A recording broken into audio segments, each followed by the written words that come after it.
ना इधर ना उधर, सीधे मुद्दे पर नजर। क्या है आज की खबर? आप देख रहे हैं न्यूज़ 18, आपके पुनीत के साथ। 120 बंधकों को छुड़ा लिया गया है। 27 हमलावर या जो हाईजैकर्स थे उनको मार दिया गया है।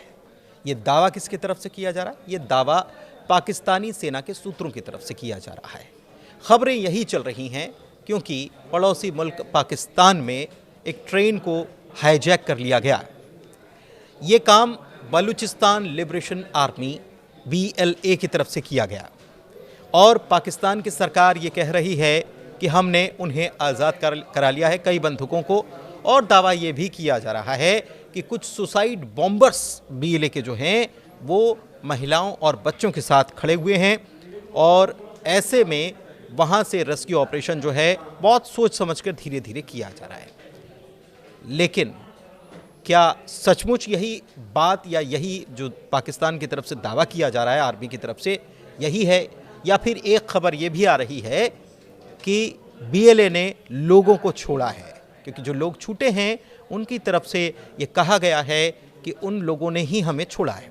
मेरे साथ मेरे वरिष्ठ सहयोगी अंकुर जी मौजूद हैं, उनसे बात करते हैं, बलूचिस्तान के पूरे मामले को लेकर समझते हैं कि क्या कुछ हुआ है और वहाँ के लोग यानी BLA की तरफ से मांग क्या हो रही है और ये सब क्यों हो रहा है। अंकुर जी। देखिए पुनीत, सबसे पहले आपका बहुत बहुत धन्यवाद, आपने मुझे इस मुद्दे पर बोलने के लिए मौका दिया। सबसे पहले समझिए कि जो अटैक हुआ वो एक प्लान्ड था। जैसा लोग कह रहे हैं कि ये अचानक हुआ, ऐसा नहीं है, क्योंकि इस तरह के जो अटैक्स होते हैं वो बिल्कुल प्लानिंग के तहत होते हैं। आप ये समझिए कि उनको मालूम था कि ये ट्रेन कहाँ से कहाँ जाएगी, उनको मालूम था कि जो पहाड़ है उसमें जब सुरंग में होके गुजरेगी तब उनके पास एक मौका होगा। दूसरी बात जो ट्रेनिंग है उनकी, वो भी आप जानते हैं कि वो कुछ वीडियो सोशल मीडिया पे आए हैं जिसमें जो BLA के फाइटर हैं वो इंग्लिश में बात कर रहे हैं, फ्लुएंट इंग्लिश है। कुछ लोगों ने तो ये भी मजे लिए कि पाकिस्तानियों से बेहतर जो इंग्लिश है वो बलोचों की है, तो वो भी आपने देखा। तो ये प्लान्ड अटैक था, नंबर 1। नंबर 2, इस अटैक की नौबत क्यों आई? इस अटैक की नौबत इसलिए आई क्योंकि जो पाकिस्तान की जो आर्मी है, जिसको बेसिकली पंजाबी आर्मी बोलते हैं वहाँ पे सब लोग, उसने इतना अत्याचार किया जो बलोच लोग हैं, जो ऑपरेशन चलाए जा रहे हैं मौजूदा भी सैन्य है, उसमें बलूचिस्तान के जो लोग हैं जो काफ़ी 70-80 सालों से आज़ादी की मांग कर रहे हैं, जो बलोच लोग हैं, तो उन्हें लगा कि ये अब बहुत हो गया, तो इसलिए उन्होंने हथियार उठाए और जो हथियार उठाए हैं वो BLA के तौर पे उठाए हैं। अगर हम प्रोविंशियल गवर्नमेंट की बात करें, जो वहाँ पे मौजूदा सरकार है, वो एक सरकार केयर टेकर है, या यूँ कह लिए कि एक पपेट सरकार है, कागजों में सरकार है। जो उसको चला रहे हैं वो सरफराज मेंगल हैं। और आपको मैं एक बलोच नेशनलिस्ट लीडर की बात बताना चाहूँगा, आज हम उस पर चर्चा करना चाहेंगे कि जो अताउल्ला मेंगल थे, जो बेसिकली बलोच नेशनल पार्टी के चीफ हैं, उनके बेटे हैं अख्तर मेंगल। ये वो नेशनल पार्टी है जो चाहती है कि संविधान के दायरे में ही कोई हल निकले, यानी कि ये लोग लड़ाई नहीं चाहते, पॉलिटिकल लोग हैं। हाँ, लेकिन बावजूद इसके पाकिस्तान की जो गवर्नमेंट है, उसका जो स्ट्रक्चर है, उसका जो फेडरल स्ट्रक्चर है, उसमें पंजाबियत इतनी हावी है कि अख्तर मेंगल के साथ भी वो बातचीत करने को तैयार नहीं है। तो जो ये 2024 में जो हुकूमत बनी बलूचिस्तान में, जो प्रोविंशियल गवर्नमेंट बनी, ये केवल 15-20 पार्टियों के एक बंदों को उठा के सरकार बनाई गई है, वो भी केयर टेकर है। तो कुल मिला के बलूचिस्तान में सरकार नाम की कोई चीज़ नहीं है। जैसे तो भी कुछ लोगों को इकट्ठा करके बस सरकार बना लेना है, केवल वहाँ पर कहने को हो जाए कि कहने सरकार को हो जाए। वहाँ पे कोई इलेक्शन नहीं हुए। इलेक्शन के बाद जो मेन पार्टी थी बलोच नेशनल पार्टी, जिसके जो सरबराह थे वो अख्तर मेंगल थे, उनका कोई स्टेक नहीं है इस गवर्नमेंट में जो मौजूदा सरकार है। तो कुल मिला के पूरे कियोस की स्थिति है पूरे बलूचिस्तान में। और जैसा कि आपको मालूम होगा कि बलूचिस्तान अकेले इतना बड़ा प्रोविंस है कि टोटल अगर पाकिस्तान की बात करें तो 45% तो बलूचिस्तान ही है। तो इतना बड़ा प्रोविंस होने के बावजूद, सब कुछ होने के बावजूद, जो रवैया है पाकिस्तानी फ़ौज का, एस्टेब्लिशमेंट का, वो काफ़ी निराशाजनक है। तो यही वजह है कि जो ये अटैक्स हुए हैं ये उसी का नतीजा। एक चीज़ और मैं आपसे ये समझना चाह रहा हूँ कि मैं अभी पढ़ रहा था कि वहीं के बलूचिस्तान के पूर्व मुख्यमंत्री जो हैं उनकी तरफ से ये कहा गया है कि वहाँ पर 1 इंच ज़मीन भी पाकिस्तान की सरकार के हक में या उनके कंट्रोल में नहीं है, ये उनकी तरफ से कहा गया। यानी कि वहाँ पर बीएलए या जो विद्रोही हैं वो बहुत हावी हो चुके हैं, ऐसा उनकी तरफ से आ रहा है। देखिए, ये सच है। मुझे लगता है कि काफ़ी लोग ये कहेंगे कि ऐसा नहीं है, क्योंकि पाकिस्तान ने जो कश्मीर को लेके हवा बनाया पूरी दुनिया में, देखिए कश्मीर में फ़ौज के हवाले है, इंडिया को वो रहना नहीं चाहते। अगर बलूचिस्तान की हालत आप देखेंगे तो बलूचिस्तान में जो पूरा स्ट्रक्चर है वहाँ पर पाकिस्तान फ़ौज ने अपना सब कुछ झोंक दिया है। बावजूद इसके कुछ इलाके तो ऐसे हैं जहाँ पाकिस्तान फ़ौज जा भी नहीं सकती, क्योंकि पूरा टेरेन है।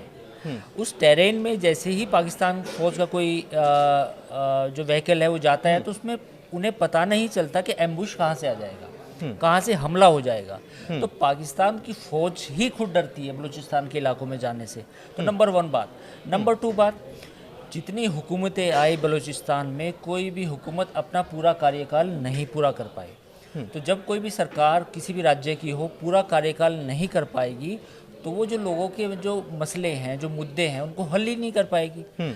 तो जब वो मुद्दे हल नहीं कर पाएगी तो पूरा जो स्टेट है वो एक तरह से पिछड़ जाएगा। तो बलूचिस्तान सबसे बड़ा प्रोविंस होने के बावजूद वहाँ पे डेवलपमेंट नाम की कोई चीज़ नहीं है। आप ये देखिए कि कल जब ये हमला हुआ तो उसके बाद जिन लोगों को वहाँ से लेके आया गया तो रास्ते इतने उबड़ खाबड़ थे।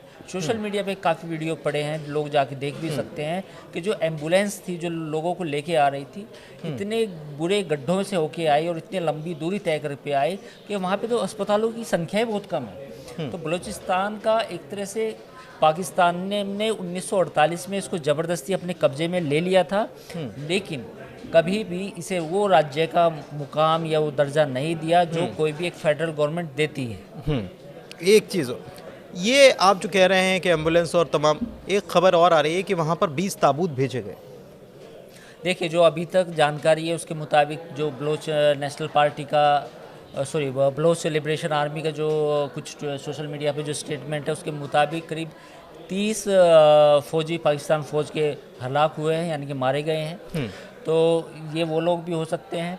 दूसरी बात, जो लोग बंधक हैं उसमें से कुछ हो सकता है कि पंजाबी हों, क्योंकि ऐसा आपने देखा होगा कि पहले जो बीएलए थी उसका जो काम जो जिस तरह वो अटैक करती थी उसका पैटर्न ये था कि बस जा रही है जो बलूचिस्तान में जा रही, तो उसमें पंजाबी जो पंजाब प्रोविंस के लोग थे उनको टारगेट निशाने पे लेते थे, और जो बलोच या खैबर पख्तूनवा के जो लोग थे उनको छोड़ देते थे।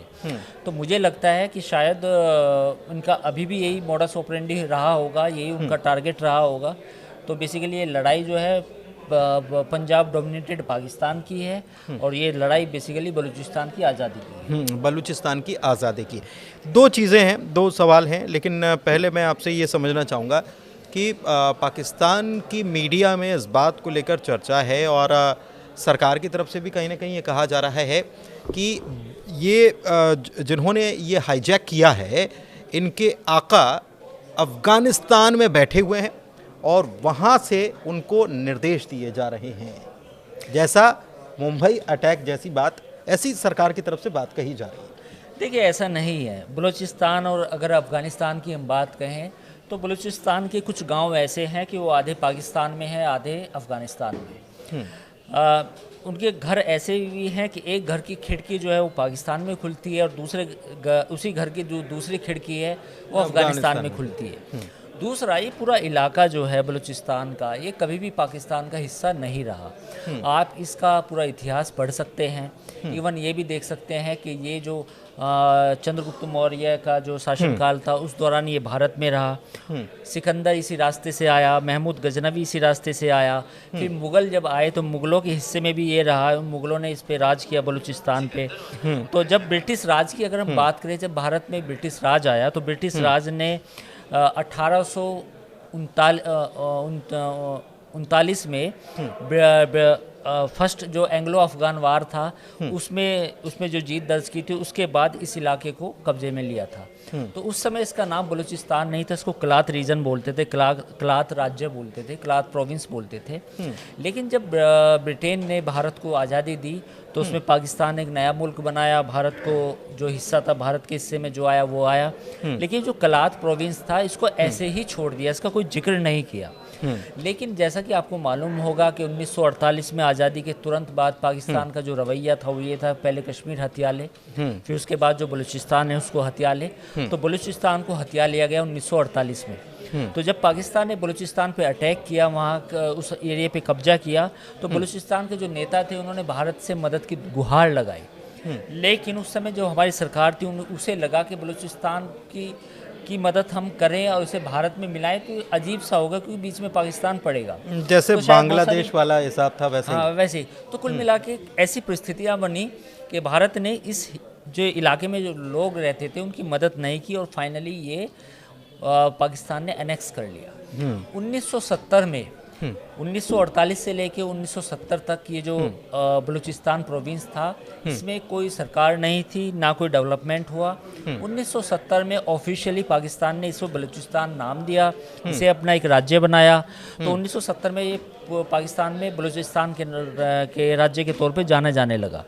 फिर बाद में पाकिस्तान को या चीन को ये पता चला कि ये राज्य सबसे बड़ा है, तो उसमें मिनरल्स हैं, ये वो राज्य है जहाँ से हम ग्वादर पोर्ट का पोर्ट बना सकते हैं, ये वो राज्य है जहाँ से हम सी पैक का रास्ता निकाल सकते हैं। तो सी पैक का जो पूरा डेवलपमेंट जो चाइना से वन रोड वन बेल्ट के तौर पे आया, तो ये ग्वादर तक का जो रास्ता था पूरा वो बलूचिस्तान से होके ही गुजरना था। तो जब ये आया बलूचिस्तान में, जो चाइनीज़ वर्कर हैं, जो चाइनीज़ कंपनी है, वो जब वो काम करने लगी और ग्वादर से जो लेके जो पूरा रोड बनाया, तो इस रोड पे फिर बलूचिस्तान के जो लोग हैं उन्होंने कहा कि हमें क्या मिल रहा है, हम अपनी आज़ादी की मांग कर रहे हैं, हम ऑटोनॉमी की बात कर रहे हैं, लेकिन आपने तो हमारे पूरे प्रोविंस को उठा के चीन को दे दिया, बदले में हमें क्या मिला है। आज भी बलूचिस्तान में जो बेसिक जो बुनियादी सुविधाएं हैं, जो पानी की सुविधाएं हैं, वो तक नहीं है। और आपको मैं इंटरेस्टिंग बात बताऊंगा कि जो बलूचिस्तान का ग्वादर पोर्ट है, उस ग्वादर पोर्ट में, यानी कि उस पोर्ट के पास जो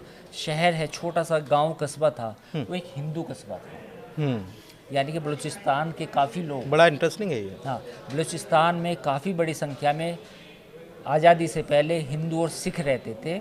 पाकिस्तान में एक हिंगलाज माता का मंदिर है, बिल्कुल, जो बलूचिस्तान में है, जहाँ से हर साल सिंध प्रोविंस से हजारों लोग बलूचिस्तान जाते हैं, उस यात्रा को पैदल करते हैं। तो बलूचिस्तान का जो एक कल्चरल रिलेशन है वो ऐसा इस्लामिक पैन इस्लामिक वाला नहीं था कि वो इस्लाम को ज़्यादा मानते थे, वो इस्लाम को मानते थे बट देवर सेकुलर। प्लस जो वहाँ पे हिंदू और सिख रहते, जो ट्रेडर रहते थे ग्वादर पोर्ट के पास, वो भी उनकी संस्कृति का हिस्सा थे।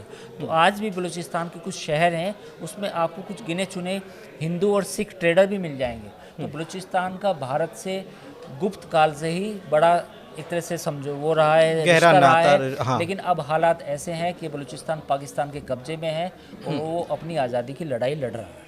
दिलचस्प ये भी है कि केवल हिंदू ही नहीं, हिंगलाज माता मंदिर में वहाँ के मुस्लिम्स भी जाते हैं, लेकिन वो उनको कुछ और नाम से पूजते हैं, वहाँ पर प्रार्थना करते हैं। ये एक बड़ा दिलचस्प तथ्य है इसमें। एक चीज़ और, मैं फिर वापस हम इस खबर पर आते हैं और मैं आपसे ये समझना चाह रहा हूँ कि दो बातें हैं जो जहाँ से हमने शुरुआत की थी कि पाकिस्तान की सरकार या सेना कह रही कि हमने छुड़ाया, और दूसरी तरफ से दावा किया जा रहा है कि हमने छोड़ दिया। क्या खबर है? देखिए, ये सब प्रोपेगेंडा है जो पाकिस्तान की आर्मी कह रही है कि हमने छुड़ा लिया है, हम बहुत काबिल हैं। रीज़न उसका ये है कि जब ये कल ये दोपहर 12 बजे की घटना है, अगर हम पाकिस्तान के स्टैंडर्ड टाइम की बात करें, इंडिया के स्टैंडर्ड टाइम की बात करें तो वो थोड़ा सा उससे पीछे होगा। तो जब ये 12 बजे की घटना है, 12 बजे की घटना के बाद जो पाकिस्तान की मीडिया है उन्होंने इस खबर को, उनके पास थी ये खबर, लेकिन उन्होंने इस खबर को उतना नहीं दिखाया। वजह क्या थी कि पाकिस्तान की जो आर्मी है, ISPR है, यानी कि जो पब्लिक रिलेशन का डिपार्टमेंट है पाकिस्तान आर्मी का, उसने साफ तौर पे टीवी चैनल्स को कहा कि इस खबर को बड़ा चढ़ा के नहीं दिखाना क्योंकि इसमें हमारी बदनामी होगी। तो पाकिस्तान की मीडिया ने इस खबर को उस तरह पिक नहीं किया जितना कि इस तरह की खबरों को बाकी मुल्कों में किया जाता है। मतलब हम ये माने कि अभी भी जो खबरें आ रही हैं वो पूरी प्रोपेगेंडा छन कर आ रही हैं कि कौन सी अप्रूव करना है, कौन सी नहीं करना है। बिल्कुल, अगर आप देखेंगे तो सोशल मीडिया पे जितनी भी खबरें आ रही हैं जो पाकिस्तान की फ़ौज की तरफ से दावे किए जा रहे हैं, तो आप उनको बिल्कुल सच नहीं मान सकते। सच नहीं मान सकते। एक चीज़ मैं जल्दी से शॉर्ट में आपसे समझना चाहता हूँ। आपने कहा कि 45% हिस्सा बलूचिस्तान में पड़ता है पाकिस्तान का, तो क्या 2 टुकड़े हो सकते हैं जिस तरीके से ये इन्होंने वॉर छेड़ा है? देखिए, पाकिस्तान में ऑलरेडी एक लंबा विषय है, इस पे मैं मुझे लगता है कि मैं इतनी जल्दी जवाब नहीं दिया जा सकता। 25 करोड़ आवाम है पाकिस्तान की, जिसमें से 12 करोड़ पंजाबी हैं। यहाँ के जो पंजाब प्रोविंस है उसकी जो पॉपुलेशन है वो 12 करोड़ है, और बाकी 12 करोड़ में बलूचिस्तान आएगा, सिंध आएगा, खैबर पख्तून आएगा, कश्मीर आएगा, गिलगित बाल्टिस्तान आएगा, तो ये बाकी जनता आएगी। तो पंजाब डोमिनेट करता रहा है, और जो पूरी आर्मी है, आर्मी का पूरा स्ट्रक्चर है, ऊपर से जो हियार्की है उसमें सारे पंजाबी जर्नल हैं। तो पंजाबी सिक्योरिटी के नाम पे आज भी आप जानते हैं कि पाकिस्तान का सबसे बड़ा बजट जो है वो पाकिस्तान आर्मी को जाता है। बिल्कुल सही बात। और सिक्योरिटी के नाम पे पाकिस्तान की आर्मी बलूचिस्तान को आज़ाद होने नहीं देती, सिंध को आज़ाद नहीं होने देती, और जो बाकी जो वहाँ पे लोगों के PDM है, यानी कि PTM है, और जो पश्तून हैं, उनको अधिकार नहीं देती। तो ये लड़ाई अभी लंबी चलेगी। देखना होगा कि ये बलूचिस्तान के लोग कब तक अपनी आज़ादी के उनका जो सपना है कब पूरा हो पाएगा। देखना होगा कि ये सपना कब पूरा हो जाएगा। बहुत सारे सवाल थे, हो सकता है कि आगे भी हम इस मुद्दे पर चर्चा करें और इसके जवाब आप तक पहुंचाएं। फ़िलहाल वीडियो में इतना ही। आपको ये वीडियो कैसा लगा, ये जानकारी कैसी लगी, ये आप कमेंट के ज़रिए हमें बता सकते हैं। इस वीडियो को लाइक कीजिए, शेयर कीजिए, हमारे चैनल को सब्सक्राइब कीजिए। फ़िलहाल आज चर्चा में इतना ही। धन्यवाद।